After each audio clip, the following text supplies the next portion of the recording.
برادران اسلام، واجب الاحترام بزرگوں، دوستوں اور بھائیوں، دروس سیرہ نبویہ کا سلسلہ اللہ تبارک و تعالیٰ کے فضل و منت سے سرکار دو جہاں صلی اللہ علیہ وسلم کی ولادت مبارکہ سے لے کر غزوہ احد تک اور اس کے بعد جلائے بنی نذیر اور اس کے بعد غزوہ احد تک ہم پہنچے۔ غزوہ احد کے بعد جلائے بنی نذیر کے بعد غزوہ خندق۔ غزوہ خندق کو غزوہ خندق بھی کہا جاتا ہے اور غزوۃ الاحزاب بھی کہا جاتا ہے۔ غزوہ خندق کو خندق تو اس لیے کہا جاتا ہے کہ سرکار دو جہاں صلی اللہ علیہ وسلم نے حضرت سلمان فارسی رضی اللہ تعالی عنہ کے مشورے پر خندق کھدوانے کا حکم دیا اور خندق کھدوائی گئی، اس لیے اس مناسبت سے اس غزوے کو غزوہ خندق بھی کہا جاتا ہے۔ غزوہ اور سرایہ میں فرق ہی یہ ہوتا ہے کہ جس جنگ میں سرکار دو جہاں صلی اللہ علیہ وسلم بذات ہی خود تشریف فرما ہوں وہ غزوہ ہو۔ اگر حضور صلی اللہ علیہ وسلم لشکر بھیجیں اور آپ تشریف نہ لے جائیں تو اس کو سریہ کہا جاتا ہے۔ اسی لیے محدثین کرام رضوان اللہ علیہم اجمعین نے سرکار دو جہاں کے غزوات اور سرایہ کو علیحدہ علیحدہ ابواب میں ذکر کیا ہے۔ تو غزوہ خندق جو ہے یہ ان غزوات میں ہے جس میں حضور صلی اللہ علیہ وسلم خود شریک، اور غزوہ احزاب اس کو اس لیے کہا جاتا ہے، احزاب جمع ہے حزب، حزب مانا جماعت، تو جب چند جماعتیں، چند قبائل، چند قومیں مل جائیں تو احزاب ہو گیا، جمع کا صیغہ بن گیا۔ تو بنی نذیر کے اجلاء یعنی جلا وطن کرنے کے بعد بنو نذیر کے یہودیوں میں جو بڑے بڑے ان کے سردار تھے، حیی ابن اخطب، اسی طرح اور بڑے سردار، تو انہوں نے دراصل جا کے قریش کو ابھارا، پھر انہوں نے بنی سلیم کو، بنی فزارہ کو، بنی غطفان کو، احابیش کو ان کیا کہ ہم پوری قوت سے مدینہ منورہ پہ حملہ کریں تاکہ اسلام کا یہ شہر، اسلام کی یہ قوت، یہ معسکر، یہ مرکز جو ہے ہمیشہ کے لیے ختم کر دیا جائے۔ تو اب اس میں چونکہ اتنی جماعتیں شامل ہو گئی اس کا نام غزوہ احزاب بھی ہوگا۔ سرکار دو جہاں صلی اللہ علیہ وسلم نے جب خندق کھدوانے کا حکم دیا تو 40 ہاتھ خندق جو ہے 10 آدمیوں پر، کہ 10 آدمی 40 ہاتھ کھودے۔ خندق کی کھدائی اتنا ہی کہ کوئی آدمی جلدی سے اوپر نہ چڑھ سکے، اور چوڑائی اتنی ہوتی تھی کہ کوئی گھوڑا جو ہے جلدی سے پھلانگ نہ سکے۔ تو میں نے عرض کر دیا تھا کہ 3 طرفوں، 3 اطراف جو تھی ان میں ہر رات تھے، اور ایک طرف میں بنی قریظہ یہودیوں کا بہت بڑا گڑھ تھا، مرکز تھا، قلعے تھے، اور بنی قریظہ جو ہیں وہ حضور صلی اللہ علیہ وسلم کے ساتھ معاہدے میں شریک تھے کہ ہم آپ کے دشمنوں کی مدد نہیں کریں گے۔ اس طرف سے حضور صلی اللہ علیہ وسلم تھے، تو اب صرف وہ علاقہ تھا جو مدینے کے شمال میں آتا، تو اسی لیے کو کھودا گیا اور اس کو لمبا اتنا کیا گیا کہ ادھر مدینہ منورہ سے ٹکرا جائے اور ادھر جبل اسیر سے ٹکرا جائے۔ اسی اثنا میں ابو سفیان کی قیادت میں، کیونکہ ابو سفیان ابھی اسلام نہیں لائے اور مکے کے سب سے بڑے سردار اس وقت ابو سفیان تھے، اور ابو سفیان کے دل میں بڑی عداوتیں بھی تھیں کہ اصل جو بدر میں مار کھائی تھی کافروں نے اس کا سبب تو ابو سفیان کا قافلہ تھا، اور پھر احد کی لڑائی میں ان کی قیادت کرنے والا بھی ابو سفیان تھا۔ تو احد کی لڑائی میں اس میں تو کوئی شک نہیں کہ صحابہ کو بڑی تکلیفیں پہنچی، لیکن مشرکین کو بھی تو کچھ نہیں ملا، نہ مدینہ فتح ہوا، نہ مدینے پہ قبضہ کر سکے، نہ کوئی مسلمانوں سے قید ہوا، نہ کوئی ان کو مال غنیمت حاصل آیا، وہ تو جیسے آئے تھے اسی طرح لوٹ گئے۔ ابو سفیان کے دل میں ایک بہت بڑی خلش تھی، اس لیے وہ 10,000 کا لشکر لے کر اور اس زمانے میں 10,000 لڑائی کرنے والے مقاتل، یعنی 10,000 جوان لڑنے کے لیے تیار ہو کے آئیں، یہ کوئی معمولی سا حملہ نہیں شمار ہوتا. اور مسلمانوں کی تعداد جو تھی صرف 3,000.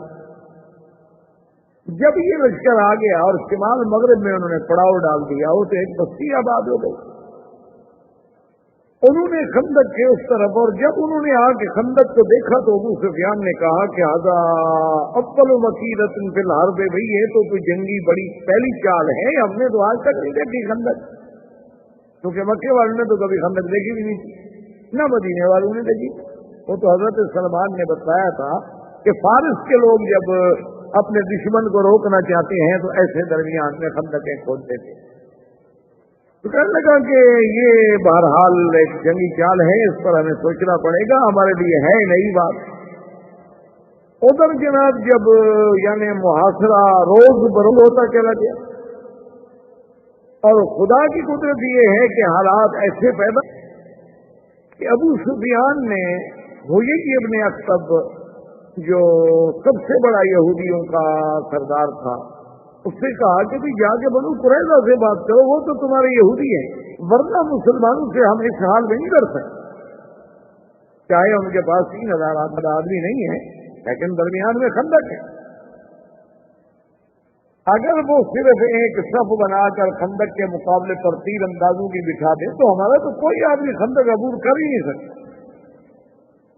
جا کے بنو قریظہ سے بات کرو. اب ہمارے پاس ایک ہی راستہ ہے کہ بنو قریظہ اللہ کے نبی کے ساتھ جو معاہدہ کیا ہے وہ توڑ دیں اور ہمیں راستہ دیں. تو جب بنو قریظہ ہمیں راستہ دیں گے تو ہم اپنی آدھی فوجیں جو ہیں بنی قریظہ کی طرف سے یعنی جنوب شرق کی طرف سے، اور آدھی فوجیں جو ہیں شمال کی طرف سے، تو جب ادھر سے ہم داخل ہوں گے تو مسلمان ادھر متوجہ ہوں گے، پھر ہم خندق عبور کر لیں، ورنہ تو خندق کا عبور کرنا بڑا مسئلہ. وہی ابن اخطب جو ہے وہ جبل احد کے پیچھے سے بہت لمبا چکر کاٹ کے، کیونکہ اب وہ شمال سے جنوب شرق میں آنا چاہتا ہے، مسلمانوں سے تو گزر نہیں سکتا، تو پیچھے سے جاتے ہوئے وہ جناب بنو قریظہ کے حصون پہ، ان کے قلعے تھے بڑے بڑے، ان کے محلات تھے، بڑی دیواریں تھیں بڑی، وہاں پہنچا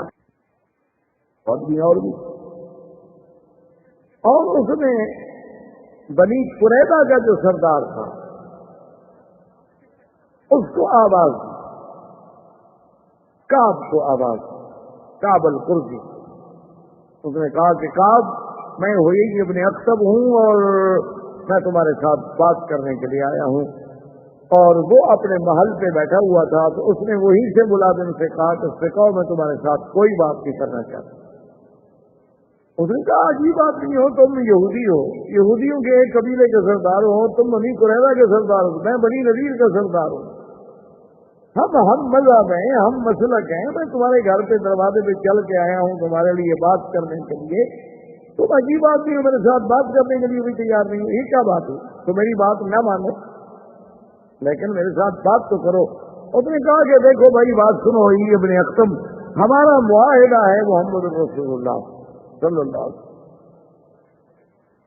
اور میں اپنا معاہدہ نہیں توڑنا چاہتا، میں اللہ کے نبی کے کسی دشمن سے بات بھی نہیں کرتا، میں جانتا ہوں تم کیوں آئے.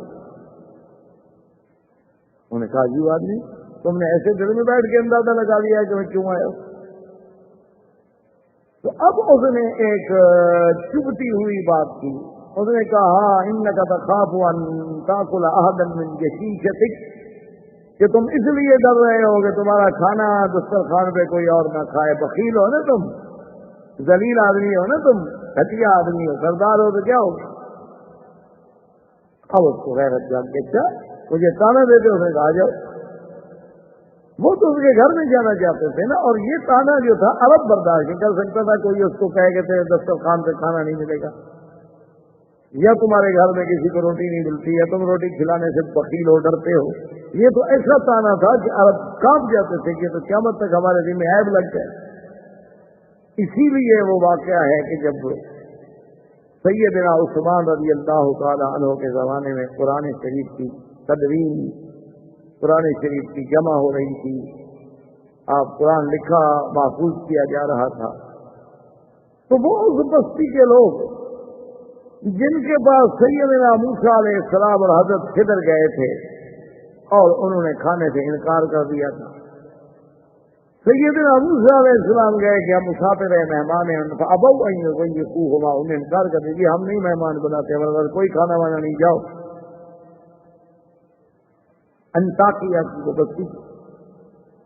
تو وہ بستی والے لوگ جو ہیں ایک وفد لے کے صحابہ کی خدمت میں آئے. انہوں نے کہا بات یہ ہے کہ اللہ کے قرآن میں وہ واقعہ نقل ہو گیا ہے کہ ہمارے ان بڑوں نے پتہ نہیں کھانے کا انکار کیا تھا، بدبختوں نے کیا کیا تھا، ہم تو زندہ رہنے کے قابل نہیں رہے، سارے لوگ ہمیں تانا دیتے ہیں کہ کتنی لانتی تھے بستی والے کہ 2 مہمانوں کو کھانا بھی نہیں دے سکے.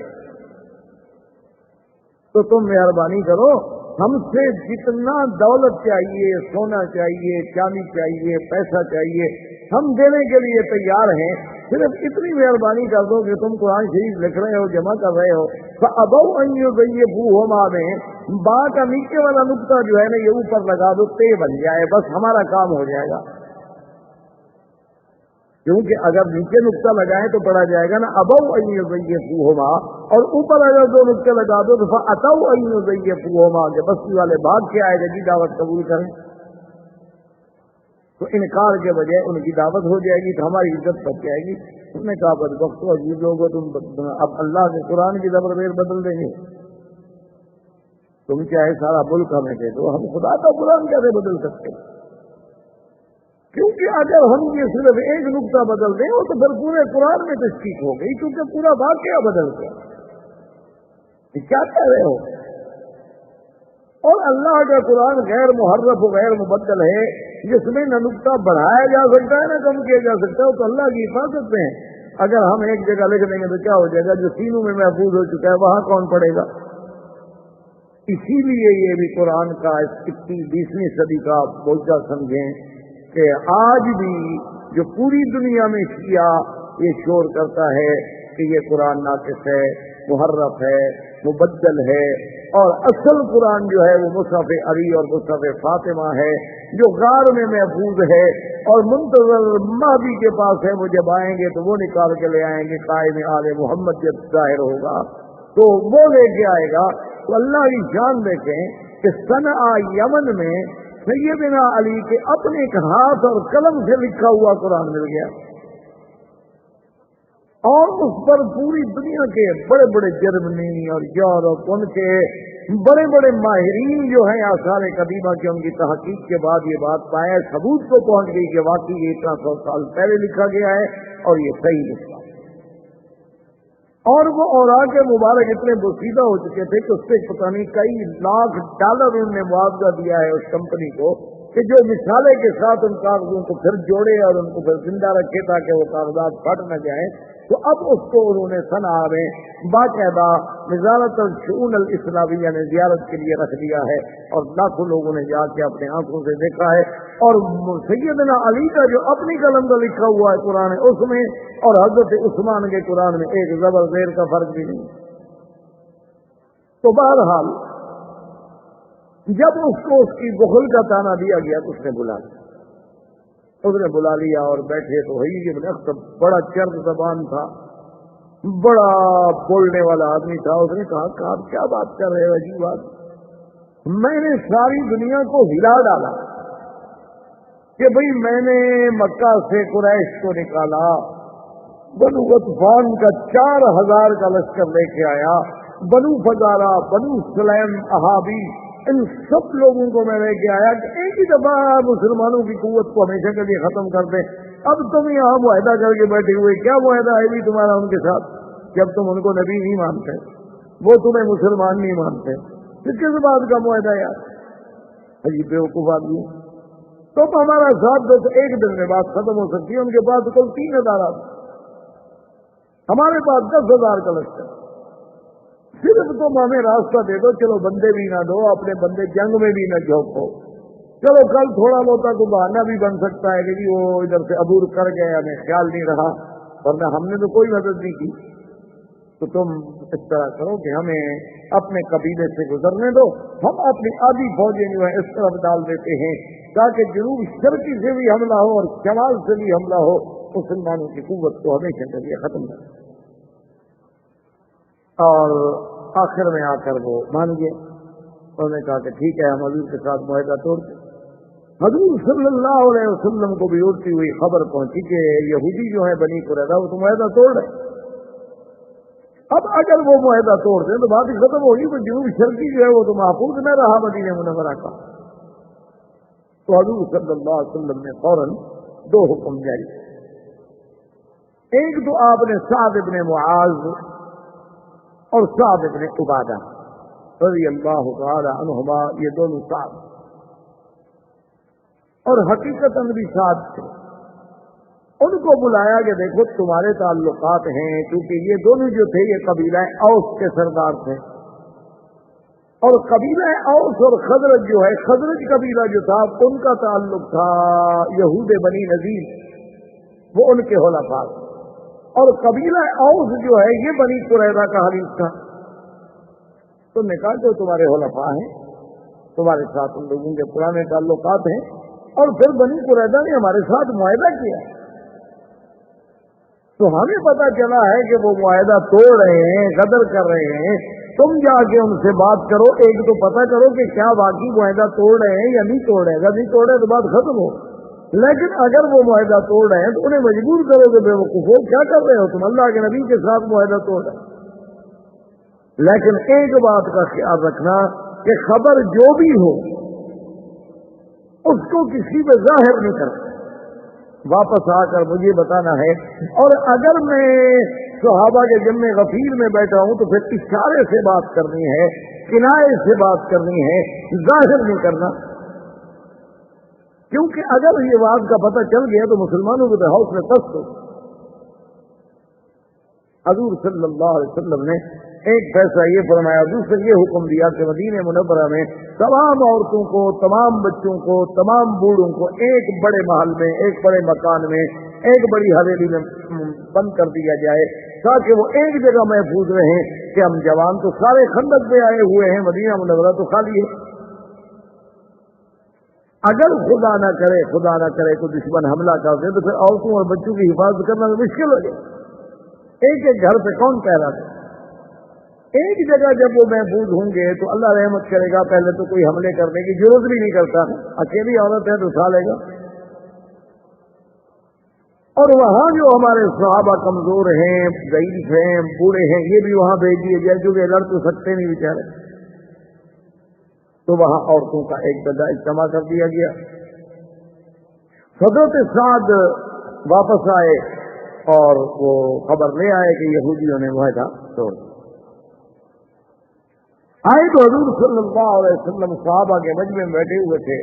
تو حضور نے جب دیکھا تو حضور تو پہچان گئے اس کے چہرے سے کہ بھی خبر اچھی نہیں ہے. اب نے پوچھا کہ ہاں کیا خبر ہے؟ اس نے کہا جی القارۃ والعدو، حضور کیا کریں، دشمن ہے اور حملے کا خطرہ ہے، ہر طرف دشمن ہے، اور تو کوئی ایسی بات نہیں. تو حضور نے فوراً اس کی بات کو رکھنے کے لیے فرمایا اللہ اکبر. اس میں ایک اظہار تھا کہ اللہ بڑا ہے، تو اگر ہمیں نقصان پہنچانا چاہتے ہیں تو کیا کریں گے. اور دوسرا یہ اظہار تھا کہ مسلمان یہ سمجھے کہ حضرت صاحب اچھی خبر لائے، حضور خوش ہو کے اللہ اکبر کہہ رہے.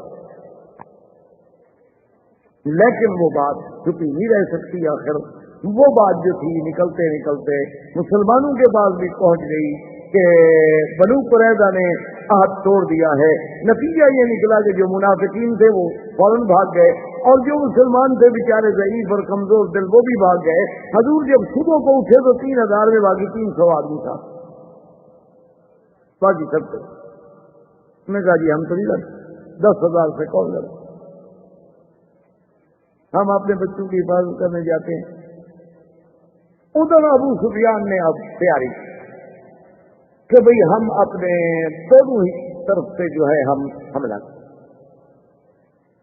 اسی اثنا میں یہودیوں نے، بنی قریظہ والوں نے کچھ اپنے جواسیس بھیجے کہ بھی مدینہ منورہ میں داخل ہو کر پہلے یہ تو پتا کرو کہ مسلمانوں کے بچے عورتیں وہ کہاں ہیں، کس حال میں ہیں، تاکہ آج کل مسلمان بڑی قسم پرستی میں ہیں، تو کیوں نہ ہو کہ ہم رات کو حملہ کریں اور پہلے ہم بچوں کو بھی قبضے میں لے لیں اور مدینہ شہر پہ بھی قبضہ کر لیں.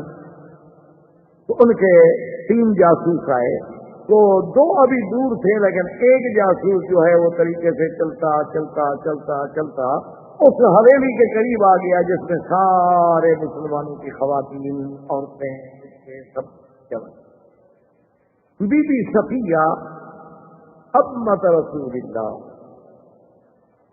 یہ بی بی صفیہ ہے جو حضور صلی اللہ علیہ وسلم کی امت پھوپھی۔ تو انہوں نے جب دیکھا تو حضرت حسان ابن ثابت جو حضور کے شاعر تھے، اس وقت ان کی عمر 7، انہوں نے حسان ابن ثابت سے کہا کہ حسان، یہ جو بندہ اس طرف سے آ رہا ہے اس کو میں نے نظر رکھی ہوئی ہے، یہ تو دشمنوں کا جاسوس معلوم ہوتا ہے، اور اگر یہ خبر لے کر واپس چلا گیا تو یہ حصہ بھی مدینے کا خالی ہو جائے گا اور حضور کے لیے ایک اور پریشانی کا سبب بن جائے گا کہ عورتیں اور بچے اکیلے۔ تو تم مہربانی کرو، یہ لکڑی پکڑو اور یہ جب گلی سے گزرے نا تو اس کو ڈنڈا مارو، تاکہ ان کا جاسوس اگر مر گیا نا تو ڈر جائیں، کہیں گے بھی نہیں مسلمانوں کے بچے اکیلے نہیں ہیں وہاں، اس کا مطلب ہے کہ لوگ ہیں۔ حضرت احسان نے کہا، اس نے کہا میں تو شیر کہنا جانتا ہوں، میں ڈنڈے شیر نہیں مارتا، میں تو کمزور آدمی ہوں، اسی لیے تو عورتوں کے ساتھ بیٹھا ہوں، بہادر ہوتا حضور کے ساتھ نہ جاتا۔ نہیں، اگر لڑائی لڑنے والا اتنا بہادر بندہ ہوتا تو میں پھر ادھر حضور صلی اللہ علیہ وسلم کے ساتھ بیٹھا ہوتا خندق پہ، یا میں یہاں عورتوں کے ساتھ بیٹھا ہوں۔ تو بی بی صفیہ نے کہا کہ اچھا ادھر ہٹ جاؤ۔ تو بی بی صفیہ نے اپنے دوپٹے کو اور اپنی چادر کو کمر میں کسا اور ڈنڈا لے کے کھڑی ہوئی، اور جب وہ گزرا تو بس ایک ہی ضرب ماری ہو تو اسی وقت ختم۔ تو سب سے پہلے یعنی مومنوں میں سے مدینہ منورہ کے اس غزوہ احزاب میں عورتوں میں سے سب سے پہلے لڑائی لڑنے والی بی بی صفیہ ہے جو صفیہ رہتی، اور یہ عبداللہ بن زبیر کی والی چھوٹی عورت تھی۔ یہ اتنے بڑے گردے والی عورت تھی، تو اس نے جناب جب اس دشمن کو مار دیا تو باقی عورتیں بھی تیار ہو گئی۔ انہوں نے کہا بھی صفیہ نے بہادری دکھائی ہے تو ہم کیوں نہ دکھائیں؟ انہوں نے کہا ٹھیک ہے جی، سب عورتیں تیار ہو گئی، 10 کی ٹولیاں بنا کے قلعے بنا کے اس قلعے پر پہرا دیں، کوئی بھی دشمن ہم یہاں سے نہیں گزرنے دیں گے، حضور کو تو پریشان نہ ہونے دینا۔ اب یہودیوں کو خبر ملی کہ ہمارے جاسوس مر گئے، انہوں نے کہا بھی مدینہ منورہ میں اگر انہوں نے جاسوس مار دیے اس کا مطلب ہے کہ یہاں بھی ٹھیک ٹھاک ان کا انتظام، لہٰذا ادھر سے تو حملہ نہ کریں۔ مشرکین مکہ کے بہت بڑے بڑے جو بہادر لوگ تھے وہ غصے میں آئے، انہوں نے کہا ابو سفیان دیکھو بات، ہم یہ خندق آج عبور کرتے ہیں، جو ہوگا دیکھا جائے، یہ کیا ہے کہ اتنے دن سے ہم انتظار میں یہاں پڑے ہوئے ہیں، ادھر کبھی یہودی کہتے ہیں تمہارے ساتھ ہیں، کبھی کہتے ہیں ٹھہر جاؤ، کبھی کہتے ہیں صبر کرو، کبھی کہتے ہیں شام کل حملہ کریں گے، یہ ہم سے برداشت نہیں ہوتا، آج ہم نے خندق عبور کرنی ہے، جو ہو سو ہو۔ انہوں نے کہا ٹھیک ہے۔ تو ان میں سب سے بڑا بہادر تھا عمر ابن غد، بہت بڑا، 80 سال اس کی عمر تھی، لیکن وہ اتنا بڑا جنگجو تھا کہ اسے یعنی وہ کہتا ہے کہ مجھے اپنی زندگی میں شکست کیا دی، اور اس کے سامنے آنے سے بڑے بڑے بہادر جو تھے وہ خطرہ تھے۔ عمر ابن غد اور اکرمہ، ابی جہل اور نوفل ابن زبیر، یہ 3 آدمی جو تھے ان کے پاس چونکہ عرب کے اصیل گھوڑے تھے، بڑے نسل والے گھوڑے تھے، یہ سردار لوگ تھے، گھوڑے اور اونٹ تو پھر یہ رکھتے تھے نا چن چن کر۔ ابھی جہل کی جو اونٹنی تھی آپ حیران ہوں گے، اس زمانے ابو جہل کی اونٹنی جب ابو جہل مارا گیا نا، وہ مال غنیمت پہ آئی تو حضور کے پاس آ گئی، تو حضور صلی اللہ علیہ وسلم جب اس کے مکے پہ آئے تو مکے والوں نے کہا کہ اس ایک اونٹنی کے بدلے ہم سے 100 اونٹنی لے لیں، حضور مہربانی کریں ایک اونٹنی آپ ہمیں دے دیں، ہم سے 100 اونٹنی لے لیں۔ میں کہ نہیں، میں تو نیت کر چکا ہوں یہ ذبح ہوگی جناب، اب یہ تو قربان ہو۔ میں کہا حضور 100 اونٹنی پہ کر دیں، ایک اونٹنی تو چھوڑ دیں، کسی کو ذبح ہو۔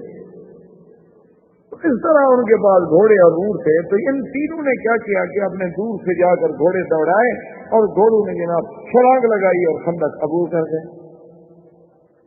اب خندق عبور کرنے کے بعد جب آ گئے تو نے کہا مسلمانوں کوئی ہے تم میں ہمارا مقابلہ کرنے والا؟ میدان میں نکلا۔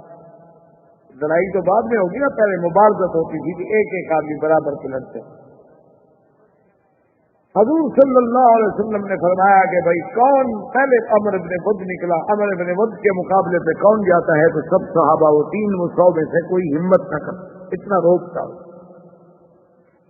حضرت علی رضی اللہ تعالیٰ عنہ کھڑے ہوئے، انہوں نے کہا کہ یا رسول اللہ فاضل لی، آپ نے فرمایا اجلس، بیٹھ جاؤ۔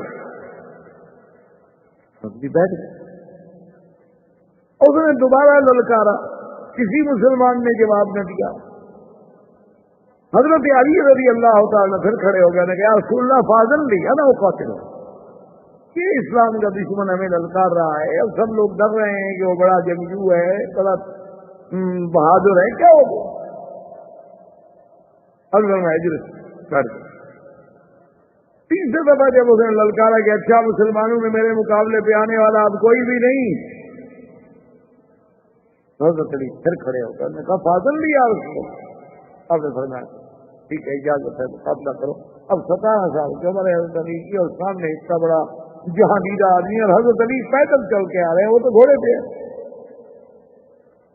جب حضرت علی پیدل آئے تو اس نے کہا کہ دیکھو علی، تم بھی ابھی طالب کے بیٹے ہو اور جانتے ہو کہ میں عمر بن بدھ ہوں، تم میری شجاعت کو جانتے ہو، لیکن میں جانتا ہوں تم ایک بڑے اچھے خاندان کے بیٹے ہو اور تم ابھی بچے ہو، تمہارا میرا مقابلہ کیا ہے؟ تم واپس جاؤ، کسی بوڑھے آدمی کو جو کھا پی چکا ہو اس کو میرے مقابلے پہ بھیجو، تم بچے ہو، جوان ہو، میں نہیں چاہتا کہ تم پہلی دفعہ میری تلوار کی زد میں آ جاؤ، تم جا کے کسی بوڑھے بندے کو بھیجو۔ حضرت نے فرمایا کیا کہہ رہے ہو؟ تمہاری شجاعت کے اگر دنیا میں چرچے ہیں تو سمتنی امی حیدرا، میری ماں نے بھی تو میرا نام شیر رکھا تھا نا، تو کیا ہے، میں اگر چھوٹا ہوں تو کیا ہو گیا؟ تو عمر ابن بدھ دیکھیں، اس کا اتنا قیمتی گھوڑا تھا، اترا غصے میں اپنے گھوڑے پہ تلوار ماری تو گھوڑا ٹوٹ گیا۔ میں نے کہا ایک بچے کے سامنے میں گھوڑے پہ چلوں اور وہ پیدل لڑے میرے ساتھ، یہ تو میرے لیے ذلت ہے، موت ہے کہ میں سوار ہوں اور ایک بچہ مجھے سڑک پہ کھڑا چیلنج کر رہا ہے۔ اسی غصے میں آ کر اس نے اپنے گھوڑے کو اتنی زور سے کہ اس کی سین کو کاٹتے ہوئے گھوڑا 2 ٹکڑے ہو گئے، تو اس کو کیا، اور اس کے بعد وہ دوڑا اور پوری قوت کے ساتھ سیدنا علی پہ حملہ کیا۔ کیونکہ حضرت علی خفیف آدمی تھے، حضرت علی رضی اللہ عنہ جھول دے گئے، وہ اپنی قوت میں گرا اور ٹکڑے۔ جب وہ گرا اور حضور نے فرمایا اللہ اکبر، یا اللہ، پہلی ابتدا تو خیر سے ہو گئی نا۔ اب وہ جناب دوڑنے لگے واپس جانے کے لیے، تو حضرت زبیر بن العوام نے آ کے نوفل جب جانے لگا تو اس کا گھوڑا پار نہ جا سکا، خندق میں گرا تو اس نے تلوار ماری تو گھوڑا بھی اور نوفل دونوں جو تھے 2 ٹکڑے۔ زبیر کی تلوار تھی، اکرمہ بھاگ گیا۔ اچھا، خدا کی شان ہے، اس کے مقدر میں یہ لکھا، حالانکہ سب سے بڑا بہادر آدمی تھا، لیکن اللہ نے اس کو بچانا ہوگا نا، اسلام چلانا تھا۔ یہ خندمان جو ہے مکہ میں شیب ابی طالب کے ساتھ، یہ یہاں سے بھی بھاگ گیا اور پھر آ کے اسلام لایا، اور پھر یہ اس مقام کا بہادر تھا کہ حضرت خالد کے بعد اگر کسی کا نمبر تھا تو وہ اکرمہ، بطل من ابطال الاسلام۔ جب ان کے 3 آدمی مرے تو ابو سفیان کھول گیا، انہوں نے کہا ہمارا تو بہت نقصان ہو، ہم تو بالکل ذلیل ہو۔ اتنے میں حضور صلی اللہ علیہ وسلم نے غطفان قبیلے کا جس کے 4000 آدمی تھا، ان کے آدمیوں کو بھیجا کہ ہم تمہارے ساتھ بات کرنا چاہتے ہیں، ہمارے ساتھ بات۔ غطفان نے اپنے آدمی بھیجے، ابن حصن کو بھیجا، وہ چھپتے چھپاتے حضور کی خدمت میں آنے کا فرمائے کیا بات؟ تو بولتا ہے دیکھو بنو غطفان، تمہاری ہماری تو کوئی لڑائی ہے نہیں، تم تو قریش لینے کے لیے ہمارے غنیمت کی لالچ میں ہم سے لڑنے آئے ہوئے ہیں، پر تمہارا ہمارا کیا جھگڑا ہے؟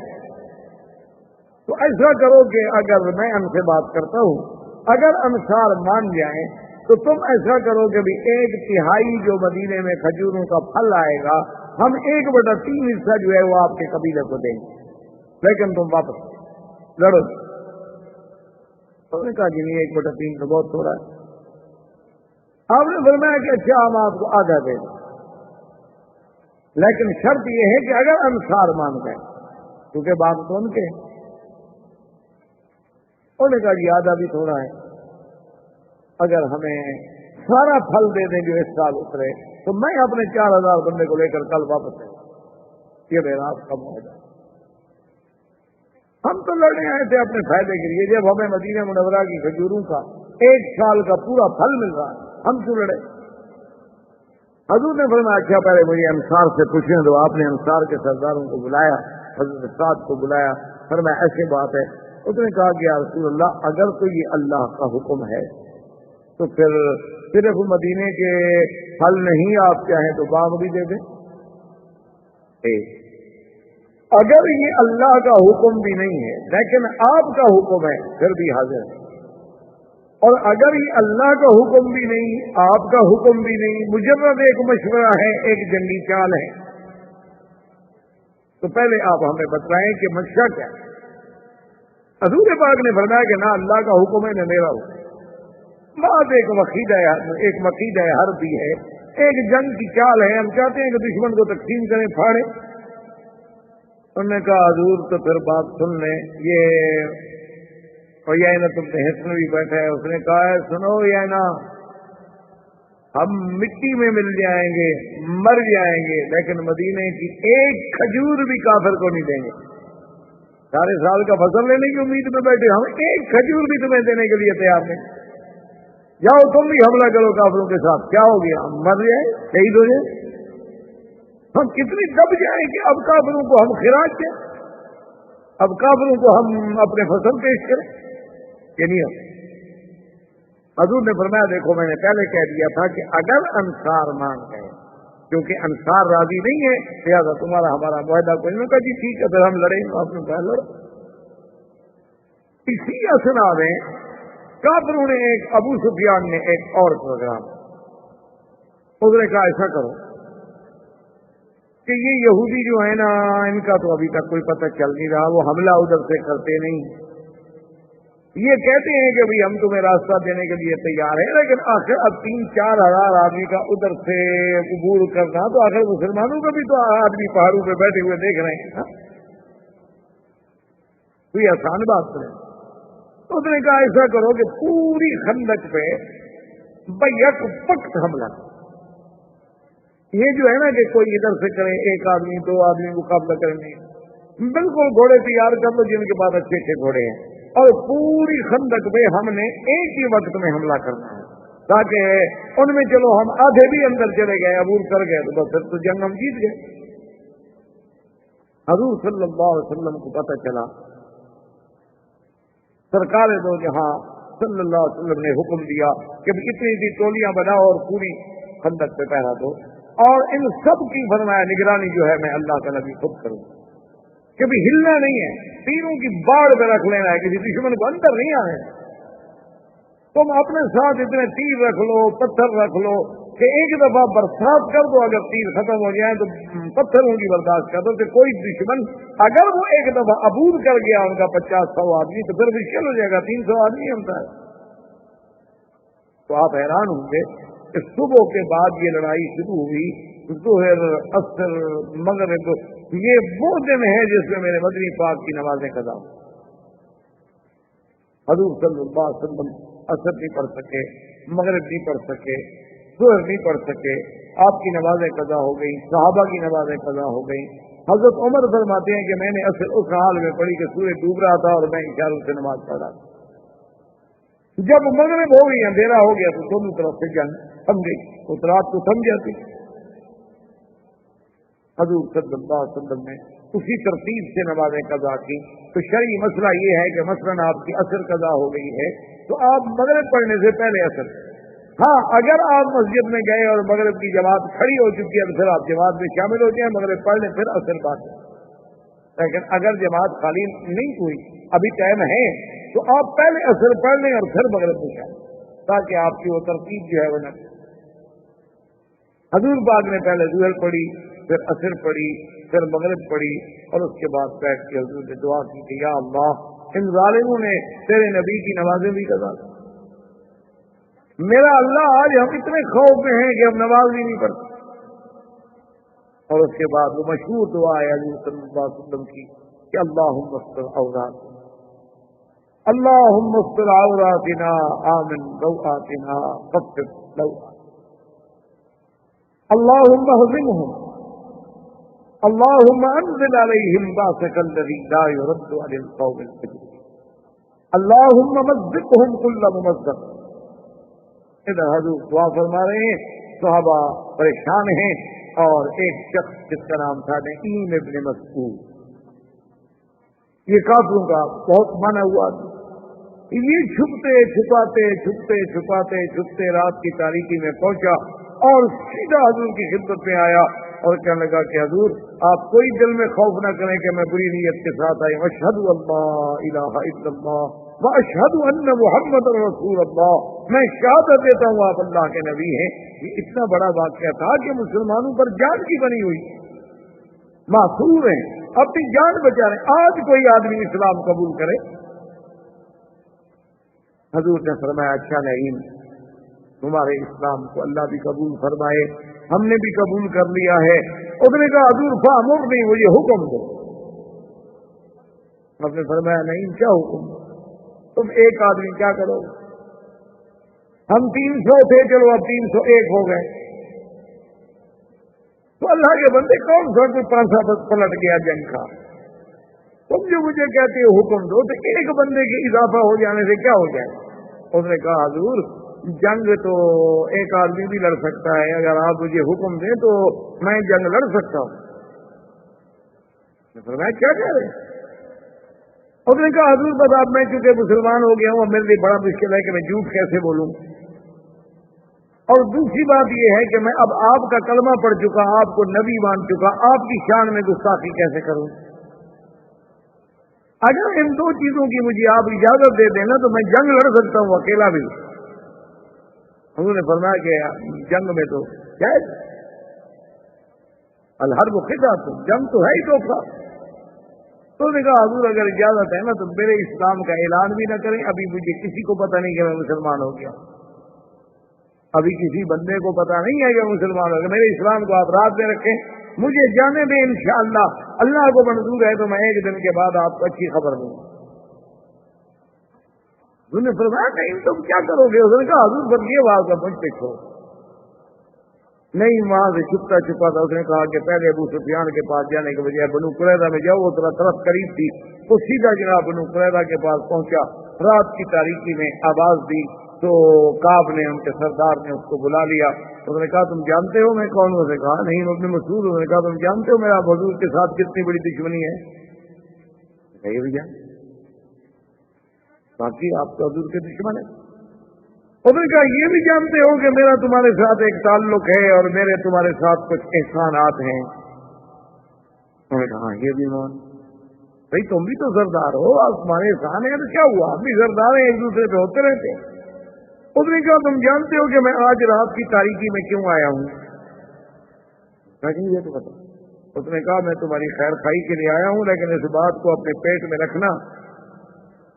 انہوں نے کہا کیا؟ اس نے کہا دیکھو 45 دن ہو گئے محاصرے کو، 45 دن میں ہم مسلمانوں کا ایک بندہ نہیں مار سکے، وہ ہمارے 4 مار چکے ہیں. ابو سفیان اور اس کی فوج میں بالکل اپنا دل ہار گئے ہیں اور وہ فیصلہ کر چکے ہیں واپس جانے کا، اور وہ بھاگنا چاہتے ہیں اور تمہیں کہتے ہیں کہ ادھر سے حملہ کرو. وہ مروانا چاہتے ہیں اور یہ جنگ ہار گئے، وہ تو مکے چلے جائیں گے، ان کا تو کچھ بھی نہیں بگڑے گا. بنو غطفان چلے جائیں گے اپنے قبائل میں، تمہیں تو مسلمان نہیں چھوڑتے تمہارے قبیلے کو، تمہارے تو بوٹی بوٹی کر دیں گے مسلمان کہ تم نے غداری کی ہے نا، اور تم مدینے کے رہنے والے ہو، تم کہاں بھاگو گے بدبخت. بنو نذیر کا حشر دیکھ لیا تھا. اس نے کہا یہ میں کیسے مان لوں کہ ابو سفیان بھاگ رہا ہے، وہ تو بس مکے سے لشکر لے کے اسے کھا دے. میری ایک خیر خواہی ہے، مانو نہ مانو، لیکن میری بات کسی کو نہ کرنا، راز دل میں رکھنا، نہیں ماننا بالکل نہ ماننا. میں تمہاری یہ خیر خواہی کے لیے بات کہہ رہا ہوں، سمجھ میں آ جائے غور کرنا اس پر، اگر نہ سمجھ میں آئے تو بس اس بات کو پھینک دیں. انہوں نے کہا بتاؤ. انہوں نے کہا ابو سفیان کے پاس وفد بھیجو، ان کو کہو کہ اگر واقعی اللہ کے نبی سے لڑنا ہے، مجھے پتہ لگا ہے تم بھاگ رہے ہو، اگر لڑنا ہے تو اپنے 10 سردار بھیجو ہمارے پاس،